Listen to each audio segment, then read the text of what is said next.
네, 안녕하세요. 연구 논문 작성법 수업을 맡은 정기인이라고 합니다. 그래서 오늘은 첫 수업이기 때문에 간단하게 수업 소개를 하고 어떤 식으로 수업이 흘러갈 건지 이런 것들을 말씀드리도록 하겠습니다. 일단 제 소개부터 하면 저는 서울과기대의 논리적 글쓰기 책임 교수를 맡고 있는 정기인이라고 합니다. 저의 기본 학문적 베이스는 인문학이지만 사회과학자, 그다음에 최근에는 환경공학자들과 협업해서 논문을 작성하고 있습니다. 저희 수강생들이 아마 한 20% 정도가 인문 조용되고, 그리고 한 80% 정도가 공대인데요. 뭐 깜빡 잊고 말씀 안 드렸는데, 무용 예술하시는 분들이랑도 협업해서 논문을 작성하고 있어서요. 조형 인문은 물론이고 아마 공학 쪽은 제가 좀 더 이제 제 주변의 공대 교수님들이나 아니면 같이 협업하고 있는 환경공학 하시는 선생님들께 좀 더 많이 여쭤보면서 어떤 게 학생들에게 제일 필요한 것인지 대학원 생들에게 필요한 것인지를 좀 여쭤보면서 수업을 준비를 했습니다. 그래서 최대한 여러분이 대학원에 적응해서 논문을 작성하는 데 도움이 될 수 있도록 노력하겠습니다. 아래 링크는 간단한 제 소개인데요. 뭐 나중에 궁금하신 분들은 링크를 클릭해서 봐주시면 감사하겠습니다. 그래서 일단 과목 개요를 말씀드리자면 이 과목은 대학원생들이 연구 논문을 작성하는 데 필요한 기초적이고 실용적인 기술을 습득하도록 돕기 위해 설계되었습니다. 이 강의는 논문 작성의 전체 과정을 다루며 연구 계획 수립, 문헌 검토, 자료 분석, 논문 작성 및 제출 과정까지 포괄하고자 합니다. 물론 앞서 말씀드렸다시피 이 과목은 인문사회대학, 그 다음에 조영대학, 그 다음에 공대 등, 그리고 공대 안에서도 되게 다양한 분과 학문들이 있잖아요. 그 분과 학문들마다 매우 다른 종류의 성격의 논문을 쓰기 때문에 구체적으로 뭐 예를 들면 컴퓨터공학과의 논문 쓰는 법이랑은 다를 수 있지만 전반적으로 논문이란 게 무엇인지를 좀 공통적으로 얘기하는 수업이 될 것 같습니다. 그래서 일단 저희 교육의 목표는 연구 논문 작성의 기본 구조와 원칙을 이해하는 것이고 연구 주제를 선택하고 연구 질문을 명확하게 설정하는 방법을 익힐 것입니다. 그다음에 문헌 검토를 수행하고 연구 자료를 효과적으로 수집하고 분석하는 방법을 배우고 논문의 각 세션 일반적으로 서론, 본론, 결론으로 하고 본론이 2개에서 3개, 뭐 많으면 4개나 5개도 될 수 있는데요. 그 세션들을 작성하는 데 필요한 기술을 각각 습득할 것입니다. 또 연구 윤리와 표절 방지에 대한 이해를 증진시킬 것입니다. 근데 뭐 이거는 따로 수업이 있기 때문에 연구윤리 수업이 대학원 수업의 공통과정으로 있기 때문에 아주 깊이는 안 들어가고 그 해당 수업에서 이거는 배우도록 할 거고요. 저희는 대략적으로 연구윤리와 표절이 무엇인지를 다루게 될 계획입니다. 그 다음에 마지막으로 논문을 학술지에 제출하는 과정과 심사 과정을 이해하는 걸 목표로 합니다. 그럼 일단 제일 처음에 말씀드릴 것은 그 전에 이 수업에서는 계속 과제가 있을 계획입니다. 그래서 수업 평가 같은 경우는 과제를 바탕으로 평가를 할 겁니다. 그래서 출석과 과제를 바탕으로 평가를 해서 다른 수업들이랑 마찬가지로 출석은 지각이나 결석이 되면 점수를 깎는 방식으로 하게 될 거고 5회 이상 결석을 했다면 자동적으로 F가 됩니다.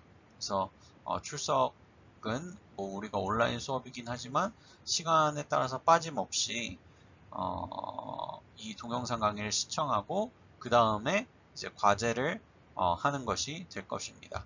과제는 여러분 논문 작성에 필요한 과제일 거고 뭐 제 생각에는 뭐 시간이 많이 걸려도 처음에는 뭐 많이 걸릴 수도 있는데 한두 시간 정도 일주일에 한두 시간 정도 할애하면 될 정도의 과제를 내줄 계획입니다. 이 뒤에 말씀드리겠지만 참고로 이번 주 과제는 여러분 선배들이나 혹은 지도 교수님께 자기 분야에, 그러니까 여러분이 이제 전공하려고 하는 분야에 좋은 논문을 하나 추천받아서 딱 한 편만 추천받아서 읽고 관련해서 쓰는 정도의, 관련해서 그냥 한 단락 정도 감상을 쓰는 정도의 가벼운 과제입니다. 거의 매번 이런 식의 과제가 있을 계획이고요. 그래서 그런 과제들을 차근차근 하다 보면 논문에 대한 두려움이나 뭐 논문을 어떻게 써야 되는가 같은 것들에 대한 어떤 궁금증을 어느 정도 해결할 수 있을 거라고 생각합니다. 네, 그래서 결국 논문이란 무엇인가를 얘기를 해야 되는데요. 이거는 당연히 사전적으로 보면 논문은 어떤 문제에 대한 학술적인 연구 결과를 체계적으로 적은 글이라고 합니다. 이거는 국립국어 대사전에서 나온 사전적 정의인데요. 항상 사전적 정의가 그랬듯이 이 말만 봐도 무슨 말인지 알기 어렵죠. 그러면 이제 또 학술이란 건 뭐냐라고 했을 때 학술은 학문의 방법이나 이론으로 또 서술돼 있고, 그럼 학문의 방법이나 이론이 뭐냐 또 찾아보면 학문은 어떤 분야를 체계적으로 배워서 익힘 또는 그런 지식이라고 됩니다. 결국 논문이라고 하는 거는 이 학계를 전제할 수밖에 없습니다. 그러니까 논문이란 건 어떤 문제에 대한 학계에 공인받은 장에 따라 연구 결과를 체계적으로 적은 글입니다. 그래서 이 얘기는 결국 여러분이 속한 각 학계에서 공인받은 글이라는 게 정말 중요합니다. 이게 왜 중요하냐면 결국 논문이란 건 학계에서 동료 연구자들과 소통하기 위한 수단으로 이를 바탕으로 학문은 발전합니다. 그러니까 학자들 사이의 대화, 공식적인 대화를 하는 것, 글로 적은 거라고 생각하면 됩니다. 그래서 여러분 잘 아다시피 가장 요즘 대표적 논문 하면 이공계는 아인슈타인의 상대성 이론 관련 논문도 생각날 거고, 아니면 이중나선 왓슨의 이중나선 연구들도 생각날 수 있습니다. 그런 연구가 정말로 세상을 바꾼 논문이죠. 그런 논문들을 쓰는 게 목표입니다. 그래서 그렇다면 이게 결국 논문이라는 거는, 그럼 어떤 사람이 블로그에 엄청나게 학자가 위대한 글을 블로그에 쓸 수도 있잖아요. 그런 글이랑 논문이 무슨 차이가 있느냐. 그런 글도 마찬가지로 앞서 봤듯이 앞선 슬라이드에서 봤듯이, 잠시만요. 네, 앞선 슬라이드에서 봤듯이 논문일 수 있는 거잖아요. 앞선 슬라이드 따르면 학술적으로 체계적으로 적은 글이 논문이라고 하니까. 그렇지만 우리는 블로그에 아무리 예를 들면 무슨 노벨상을 받은 사람이 블로그에 글을 체계적으로 자기 얘기를 썼다고 하더라도 그건 논문이라고 하지 않죠. 그러니까 논문이란 건 형식적 조건이 있습니다. 결국 논문은 해당 학계의 피어 리뷰를 거친 게 논문이라는 게 되게 중요합니다. 그러니까 해당 학계의 동료가 무기명으로 심사해서 이게 논리적으로 말이 된다 라고 하는 것이 해서 퍼블리시 된 것이 논문이라는 것이죠.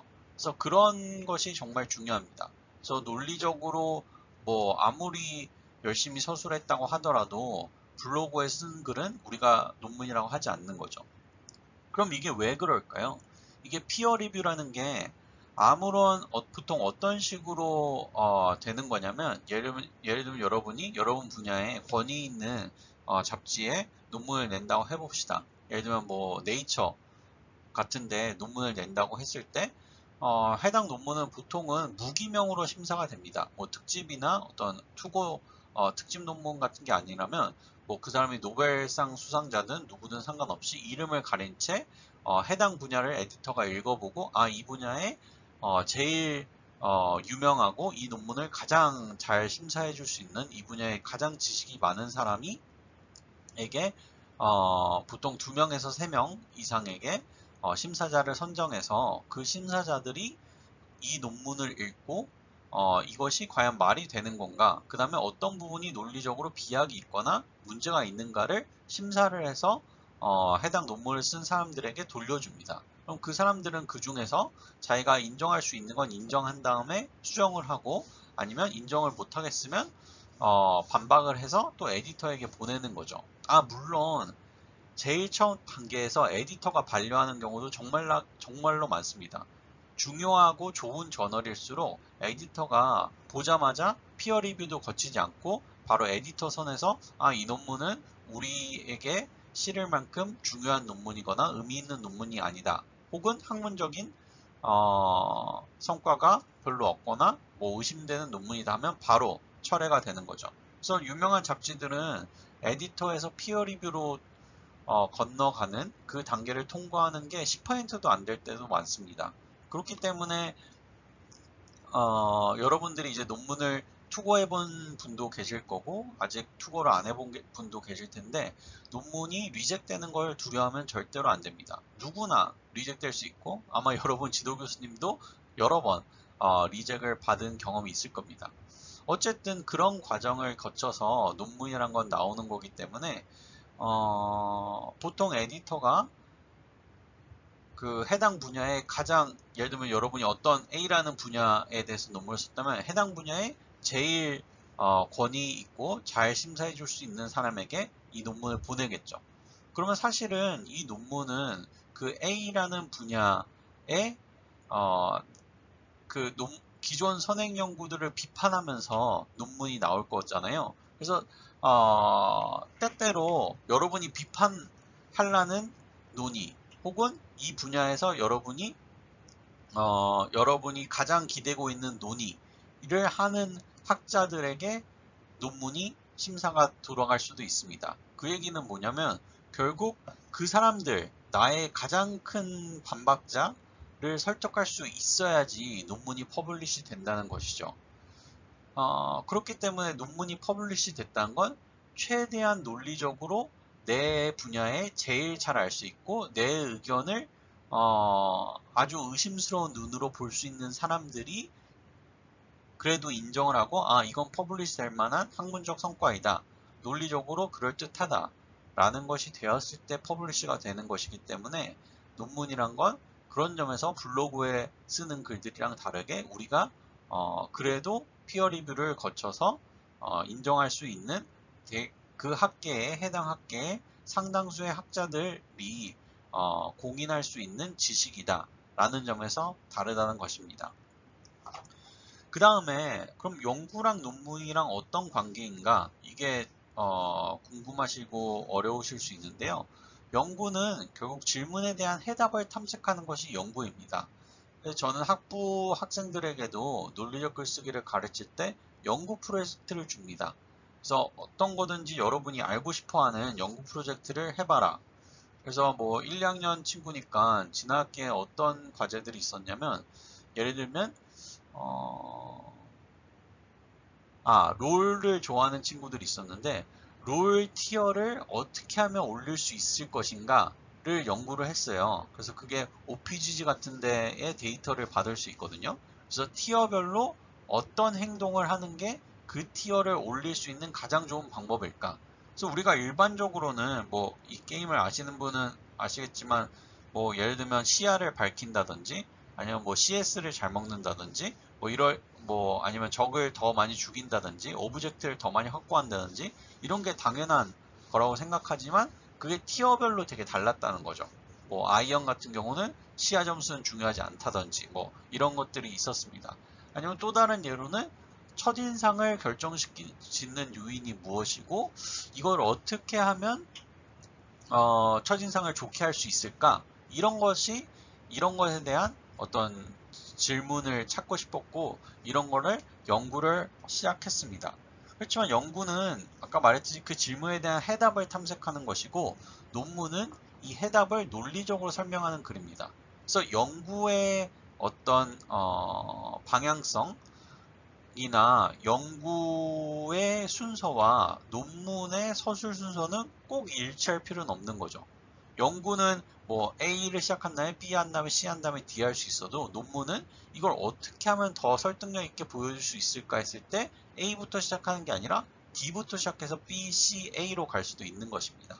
네, 그 논문의 서술 순서에 대해서는 다음에 더 얘기하도록 하고요. 그래서 연구와 논문은 매우 밀접한 관계가 있죠. 당연히. 하지만 훌륭한 연구는 훌륭한 논문의 필요 조건일 뿐입니다. 충분 조건이 아니라는 거죠. 훌륭한 연구를 했다고 해서 곧 훌륭한 논문이 나오는 게 아니라 훌륭한 논문은 그 훌륭한 연구를 어떻게 하면 논리적으로 잘 설명할 것인가 이것을 고민해야 된다는 것입니다. 그 다음에 결국 논문이라는 것의 핵심은 논리적으로 서술하여 심사자를 비롯한 학계 구성원들을 설득하는 자신의 주장이 있는 글이기 때문에 명료하고 효율적으로 연구 결과를 서술하는 것이 논문의 핵심입니다. 이거는 뭐 인문이든 조형이든 공대든 자연과학이든 모두 다 동일합니다. 뭐 인문학이니까 난 뭐 문학 전공이니까 논문도 문학적으로 예쁘게 아름다운 문장으로 써야지. 그거는 뭐 그런다면 좋은 거죠. 하지만 그것은 필수적인 게 아니라 논문은 명료하고 효율적으로 내가 어떤 걸 연구했을 때 그 결과를 서술하는 것. 이거는 모든 학문의 공통점입니다. 그래서 중요한 것이 이제 특히 이공계 친구들은 자기가 글을 못 쓴다는 것에 대한 두려움이 있는 친구들이 많이 있었는데요. 전혀 그렇게 생각할 필요 없습니다. 논문 어떤 글을 쓴다고 생각하지 마시고 연구 결과를 잘 정리해서 전달한다. 그래서 결국 멋진 글이 중요한 게 아니라 명료하게 연구 결과를 합리적으로 서술하면 되는 것이고 어떻게 하면 명료하고 합리적으로 서술할 수 있는가 이거를 이번 학기에 이 수업 시간에 배울 것입니다.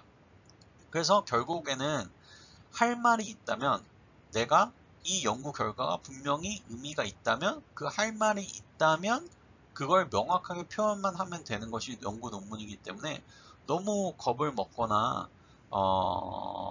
힘들어할 필요는 전혀 없습니다. 결국 연구를 잘해야지 논문을 잘 쓸 수 있는 것인 거죠. 그렇지만 아까 말했듯이 이거는 필요 조건이지 충분 조건은 아니다. 이 정도만 기억하시면 됩니다. 그래서 결국 논문을 왜 쓰는가? 라는 질문을 넘어가면 당연히 여러분 일단은 졸업하기 위해서는 논문을 써야 되는 거죠. 졸업하기 위해서는 논문을 쓰는 건데 이상적으로 우리가 논문을 쓰는 이유는 그리고 대학원에 왔다는 것은 결국 인류의 지식을 넓히는 사람이 되는 것입니다. 그래서 이 지식은 순수하게 지적 호기심일 수도 있죠. 뭐 자연과학, 뭐 수학 같은 경우는 뭐 수학의 어떤 분야는 되게 우리 인간의 인류의 삶에 영향을 미치기도 하지만 어떤 분야는 아직 그냥 인류의 삶과 조금 동떨어진 듯한 분야도 있다고 알고 있습니다. 그런 순수한 지적 탐구일 수도 있고 아니면 인류의 이익을 위해 하는 논문일 수도 있는 거죠. 그래서 뭐 예를 들면 제 MSD에 있는 제 동기 교수, 친한 친구 교수 같은 경우는 예를 들면 어떤 파이프가 어떤 조건에서 뭐 얼마나 잘 구부러졌다가 펴지는가 그렇게 반복을 하더라도 부러지지 않는가 이런 걸 연구하는 분들도 계시고 제 또 좋아하는 정수론 하는 수학 교수님은 이제 정수 숫자 특히 뭐 숫자 3이나 그거의 성질 뭐 같은 것을 연구하는 분도 계신 거죠. 그래서 이렇게 논문이라는 건 인류의 지적 호기심을 채우고 인류의 지식을 넓혀서 궁극적으로는 좀 더 여러 가지 의미에서 인류를 위해서 하는 행동이라고 생각하시면 됩니다. 그래서 뭐 이제 논문을 실질적으로 쓰시게 되실 텐데 이제 대학원에 들어오셨으니까 근데 항상 염두에 두셔야 될 거는 논문 작성은 누구나 힘들어요. 논문을 쓰면서 행복하다, 너무 즐겁다 하는 순간이 당연히 찾아옵니다. 하지만 그 순간은 저처럼 이제 논문 쓰기 시작한 지 제가 석사논문을 쓴 게 2004년이니까 2006년이군요. 18년 정도 됐네요. 18년 정도 된 사람도 그 순간은 뭐 100 중에서 한 10, 20이면 많을까 할 정도입니다. 한 80% 정도는 매우 괴롭죠. 아, 이게 제대로 되고 있는 건지, 없는 건지, 뭐, 글 쓰는 것도 힘들고, 이런 괴로움은 누구에나 갖고 있는 겁니다. 근데 분명 이거는 편해집니다. 저도 박사 논문 쓰기 전이랑 쓰고 난 이후, 그 다음에 교수가 돼서 논문을 쓰면서 점점 더 편해지고 더 쉽게 쓸 수 있었습니다. 근데 그렇게 된 까닭 중 하나는 내가 완벽한 논문, 한 큐에 완벽한 논문을 써야 되겠다. 이런 생각을 없애고 그냥 아무 거라도 써보자. 내가 이런 연구를 했으니까 이 연구에 대해서 써보자. 혹은 뭐 분과 학문마다 다르겠지만 연구 진행하면서 논문을 쓰는 경우도 있습니다. 그랬을 때 이렇게 진행하면 되나? 이렇게 진행하면 되나? 이런 고민들을 그냥 쭉 써보는 거죠. 그 다음에 계속 고쳐야 됩니다. 그래서 이건 모든 분야, 제가 공대 교수님한테 물어보고 조영대 교수님한테 물어보고 모든 분야 교수님들이 거의 똑같이 말씀하시는 게 한 번 딱 쓰고 제출하는 이런 논문은 없습니다. 한 번 쓰고 계속 고치는 거죠. 그러니까 처음 쓸 때 최악의 논문은 못 끝낸 논문이 최악의 논문인 거죠. 완벽한 논문도 없고 완벽한 논문은 없기 때문에 최악의 논문만 피하면 됩니다. 즉, 못 끝낸 논문만 없애면 됩니다. 그렇기 때문에 그냥 아무 말이라도 쓰기 시작하면서 점점 고치는 것, 이렇게 하면서 저도 이제 논문 작성이 조금씩 편해졌습니다. 그래서 논문을 쓰기가 어렵더라도 나는 역시 글쓰기 재주가 없어, 이런 생각을 하시지 마시고 이런 글쓰기 재주는 전혀 논문 쓰기에 제가 봤을 때 거의 100% 아무 상관이 없습니다. 논문 쓰는 건 재주가 아니라 부단한 연습을 통해서 쓰면 되는 것입니다. 그래서 이번 주는 오리엔테이션이기 때문에 그냥 간단하게 제 소개를 드렸고, 그 다음에 논문이란 게 무엇인지, 논문은 결국 학계에 공인된 심사자들이 심사를 거쳐서 나오는 것이 논문이다, 이런 얘기를 했고, 그래서 오늘 숙제는 뭐냐면 자기 분야에 잘 쓴 논문을 선배나 지도교수에게 추천받아서 읽어보는 것입니다. 그래서 뭐 어떤 논문이든 상관없어요. 뭐 지도교수님한테 물어봐도 되고, 그러니까 여러분이 하려고 하는 세부 전공 있잖아요. 뭐 예를 들면 GCD, 뭐 기계 시스템 디자인 학과라면 자기 랩이 다 있을 거잖아요. 그 랩에 뭐 아직 랩을 안 정했다면 뭐 자기가 마음에 드는 랩의 선배나 교수님에게 논문을 하나 추천해 달라고 하는 겁니다. 제가 읽었을 때 좀 도움이 될 만한, 그리고 논문을 어떻게 써야 되는지 궁금해서 선배님이나 교수님한테 여쭤보는 건데요. 이렇게 여쭤보면서 논문 하나만 추천해 달라고, 그게 영어 논문이든 한국어 논문이든 상관없습니다. 그래서 그걸 읽어본 다음에 여기서 말하는 핵심 주장이 무엇일까를 한 문장 내지 두 문장으로 정리합니다. 그 다음에 이 주장을, 이 논문은 어떤 식으로 설득하고 있는가 라는 걸 이제 뭐 그게 보통 그림이 이공계 논문은 중요한데 그림으로 그리는 게 아니라 글로 써보는 것입니다. 그래서 예를 들면 이 논문은 A라는 주장을 하고 있다. 그런데 이 A라는 주장을 뒷받침하기 위해서 뭐 서론에서는 이런 식으로 글을 썼고, 본론에서는 이런 식으로 글을 썼고, 결론에서는 이런 식으로 글을 썼다. 그런데 나는 이런 점이 설득이 잘 안 되더라. 이런 점이 잘 이상했다. 이런 점이 나였으면 서론을 이렇게 썼을 것 같다. 그래서 가급적 비판적으로 보는 게 중요하거든요.